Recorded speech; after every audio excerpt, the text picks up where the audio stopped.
अस्सलामुअलैकुम दोस्तों, कैसे हो? उम्मीद है कि सब खैरियत से होंगे। अल्लाह आप लोगों को ऐसे ही खुश रखे। सबसे पहले तो मैं आप लोगों से दरख्वास्त करना चाहता हूं कि आप लोग मेरी तबीयत के लिए और सेहत के लिए दुआ करते रहें। और आज का वीडियो बनाने का मकसद ये है कि आज मेरे सामने एक ऐसा इंसिडेंट, एक ऐसा वाक़या हुआ जिसे देखकर मुझे दुख हुआ। तो और कुछ बातें जहन में आई तो सोचा कि आप लोगों के साथ शेयर कर दूं ताकि ऐसा वाक़या दोबारा आपके अपने इलाके में ना हो।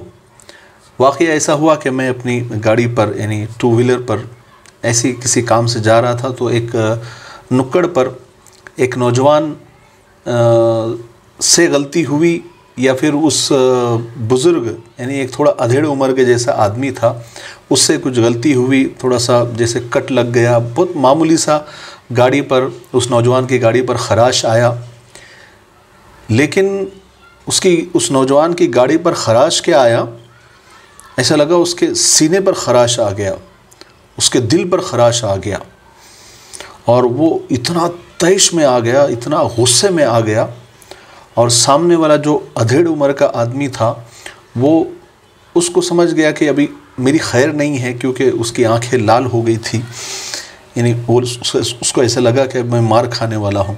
तो वो बेचारा हाथ जोड़कर माफ़ी वाफ़ी मांगने लगा। लेकिन हमारे नौजवान को इतना गुस्सा आ गया था, इतना वो जलालुद्दीन अकबर बन गए थे कि उन्होंने उसको 2 थप्पड़ इतनी ज़ोर से लगा दिए कि वो बेचारा, वो अधेड़ उम्र का आदमी, बल्कि बुज़ुर्ग कहे तो चलेगा, वो ज़मीन पर गिर गया। और ज़मीन पर गिर जाने के बाद में वो उसको और लातों से मारने लगा। तो वहाँ के जो आसपास के कुछ लोग थे उन्होंने उसमें इंटरफेयर किया, मुदाखलत की और उस नौजवान को पहले समझाया, लेकिन वो गुस्से में इतना तैश में था कि वो किसी की मान ही नहीं रहा था। तो फिर उन लोगों को जो बचाने के लिए या जिन्होंने मुदाखलत की थी वो आए और उस नौजवान को खूब पीटा और बात इतनी बढ़ गई कि फिर वहाँ पर पुलिस भी आ गई और उस नौजवान को लेकर पुलिस स्टेशन चली गई। अब पता नहीं वहाँ क्या हुआ क्या नहीं, लेकिन मुझे ये बोलना है कि हमारे नौजवानों में इतना गुस्सा भरा हुआ है जैसे उनके सीने में लावा पक रहा है। और गुस्से की भी अलग अलग वजह है। किसी की दुकान नहीं चल रही है, किसी को लोन नहीं मिल रहा है, किसी को महंगाई का टेंशन है, कोई कर्ज़ नहीं चुका पा रहा है, किसी को पेट्रोल डीजल के भाव का टेंशन है, किसी को इम्तिहान के रिज़ल्ट का टेंशन है, कोई अपनी बीवी से परेशान है तो कोई अपने माँ बाप से परेशान है, कोई पड़ोसियों से, तो कोई दोस्तों से नाराज़ है, तो कोई दुश्मनों पर गुस्सा है। बहरहाल गुस्सा बहुत है हमारे नौजवानों में। पता नहीं ये गुस्सा कहाँ से आ गया है, यानी क़ुव्वत बर्दाश्त और सब्र तो जैसे ख़त्म हो चुका है, गायब हो चुका है।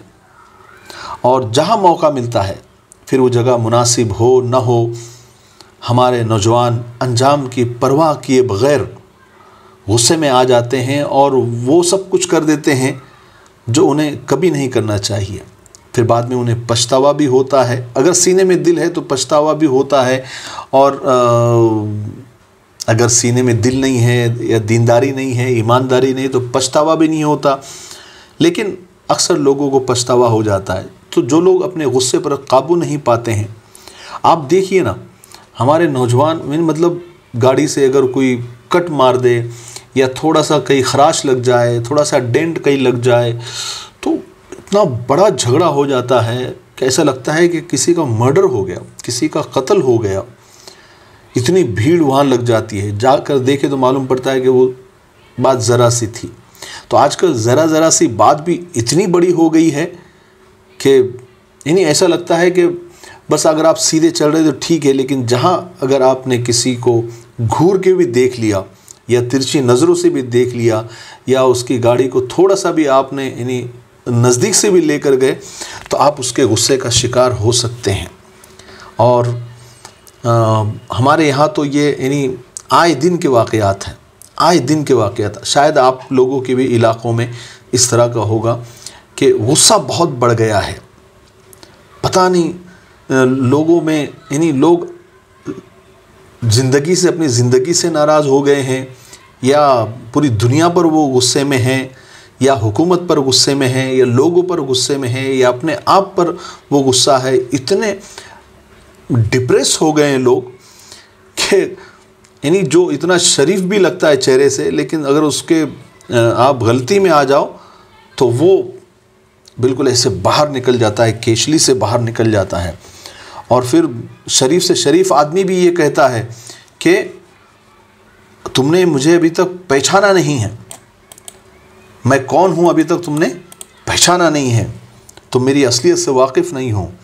तो हैरत होती है कि अरे अल्लाह, यानी ये जो नज़र आ रहा है ये नहीं है, ये कोई दूसरा ही है। इस पर से मुझे एक वाक़या याद आया कि एक दुकान काफ़ी दिनों से बंद पड़ी हुई थी, तो एक सांप कहीं से घूमता फिरता उस दुकान में दाखिल हो गया। अब सांप के लायक वहाँ पर तो कोई चीज़ थी नहीं, एक आरी वहाँ पर पड़ी हुई थी। आरी जिससे लकड़ियाँ वगैरह काटते हैं ना, लंबी सी होती है। तो वो सांप जाकर उस आरी से टकरा गया, गलती से टकरा गया, और उसको थोड़ा सा ज़ख़म आ गया। अब सांप को गुस्सा आ गया, उसने पूरी ताकत से उस आरी को डंक मारी। अब वो आरी थी, अब गुस्से से डंक मारी तो सांप के मुंह से खून बहना शुरू हो गया। सांप को इतना गुस्सा आया कि उसने अपनी सोच के मुताबिक, यानी जितना सांप का दिमाग था, उसने उस आरी को वो लिपट गया और पूरी ताकत से लिपट गया, जैसे कि उसको यानी उस आरी का दम घोटने की वो कोशिश कर रहा था। और वो उसको मारने की, यानी उस आरी को मारने की कोशिश में वो सांप खुद लहूलुहान हो गया और जगह जगह से कट गया। दूसरे दिन जब दुकानदार ने जब दुकान खोली तो उस सांप को आरी के गिर्द लिपटा हुआ मुर्दा पाया, जो किसी के मारने से नहीं, सिर्फ अपने गुस्से, अपने गज़ब और अपने तैश की वजह से गुस्से की भेंट चढ़ गया था। बाज़ औक़ात हम दूसरों को नुकसान पहुंचाने की कोशिश करते हैं और वक्त गुजरने के बाद पता चलता है कि हमने अपना ही ज़्यादा नुकसान कर लिया है। इसलिए अच्छी ज़िंदगी के लिए बाज़ औक़ात कुछ चीज़ों को, कुछ लोगों को, कुछ हादसों को, कुछ इंसिडेंट को, कुछ कामों को और कुछ बातों को नज़रअंदाज कर देना चाहिए, फॉरगेट कर देना चाहिए, और अपने आप को ज़हानत के साथ नज़रअंदाज करने का और माफ़ कर देने का आदी बनाइए। ज़रूरी नहीं है कि हर अमल का रद्द अमल हो, हर एक्शन का रिएक्शन हो। कुछ रद्द अमल, कुछ रिएक्शन हमारी जान भी ले सकते हैं, या हमारे हाथों से दूसरों की जान भी जा सकती है। सबसे बड़ी क़ुव्वत, अल्लाह के रसूल सल्लल्लाहु अलैहि वसल्लम ने फरमाया, जिसका मफ़हूम है कि सबसे बड़ी क़ुव्वत और सबसे बड़ी ताकत क़ुव्वत बर्दाश्त है, गुस्से को पी जाना है और सब्र करना। इन्नल्लाह मअस साबिरीन, कि सब्र करने वालों के साथ अल्लाह है। सब्र एक ऐसी सवारी है जो कभी अपने सवार को गिरने नहीं देती, ना किसी के कदमों में, ना किसी के नज़रों में। इसलिए ये काम सरपरस्तों का है, माँ बाप का है, गार्डियंस का है, वालिदैन का है कि वो अपने नौजवान बच्चों को कंट्रोल में रखे, उनके गुस्से का इलाज करे, उनको सब्र की कीमत बताए, सब्र के फ़ायदे बताए, दूसरों को माफ़ कर देने के फ़ायदे बताए, अल्लाह के रसूल सल्लल्लाहु अलैहि वसल्लम की ज़िंदगी के वाक़यात उनके सामने रखे। समझ में आया? वरना ये बच्चे, जो नौजवान बच्चे आजकल जो फ़िल्में देखकर और सीरियल देखकर या मोबाइल में तरह तरह की चीज़ें देखकर अपने आप को पता नहीं दादा समझ रहे हैं, भाई समझ रहे हैं, या पता नहीं कोई ऑफिसर समझते हैं, हर एक से भिड़ जाते हैं।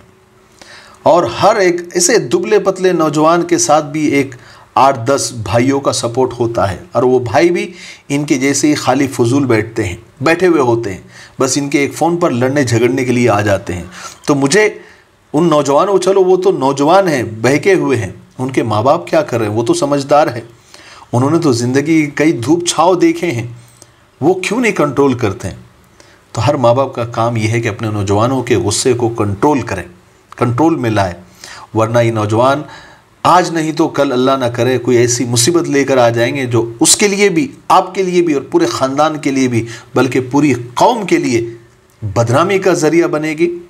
और अभी देखो ना, मेरे साथ जो इंसिडेंट हुआ, जो मैं बयान कर रहा हूँ, आसपास देखने वाले लोग क्या देख रहे हैं कि एक यानी 18-20 साल का नौजवान एक 40-45 साल के एक बुज़ुर्ग, एक अधेड़ उम्र के आदमी पर हाथ उठा रहा है। यानी कहाँ चले गए अखलाक हमारे नौजवानों में से।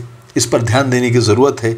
मुझे ऐसा लगा कि ये वाक़या मेरे साथ हुआ था, कुछ बातें मेरे जहन में आई तो मैंने आप लोगों की नज़र कर दी। मुझे उम्मीद है कि इस मेरे साथ जो वाक़या हुआ है और उस पर जो मैंने आज बात की है, उससे आपको भी बहुत कुछ सीखने को मिला होगा। मेरे लिए, पूरी उम्मत के लिए और पूरी इंसानियत के लिए खैर और भलाई की दुआ करते रहे। और जाते जाते एक बात सुन लीजिए, ये जो किताब है रोज़तुल अत्फ़ाल, बच्चों के लिए मकतब में पढ़ाने के लिए या घर में पढ़ाने के लिए बड़ी बेहतरीन और मुनासिब किताब है। आप इसको ख़रीदें, देखें, आपको पसंद आएगी। अब तक हमने हज़ारों किताबें ऑनलाइन हम लोगों को दे चुके हैं और उनके रिएक्शन भी अल्हम्दुलिल्लाह बहुत अच्छे आ रहे हैं। तो ये किताब, इस पर नंबर लिखा हुआ है, आप इस पर ऑर्डर कर सकते हैं। हम आपको ये किताब घर पर पहुंचा देंगे, कुरियर कर देंगे। और दूसरी चीज़, जो पेन ड्राइव ये जो नज़र आ रहा है आपको, इसमें सीरत पाक के पूरे 75 हिस्से अपलोड कर दिए गए हैं। तो आप ये भी ऑर्डर कर सकते हैं। आप इसे मोबाइल में, लैपटॉप में और टीवी में या फिर अपने टैब में लगाकर पूरी, बिना किसी रुकावट के और बिना किसी नेटवर्क के आराम से पूरी सीरत पाक सल्लल्लाहु अलैहि वसल्लम की यानी पूरी मालूमात, आप सल्लल्लाहु अलैहि वसल्लम की पूरी ज़िंदगी आप घर बैठे सुन सकते हैं। ठीक है, दुआओं की दरख्वास्त। अस्सलामु अलैकुम व रहमतुल्लाहि व बरकातुहू।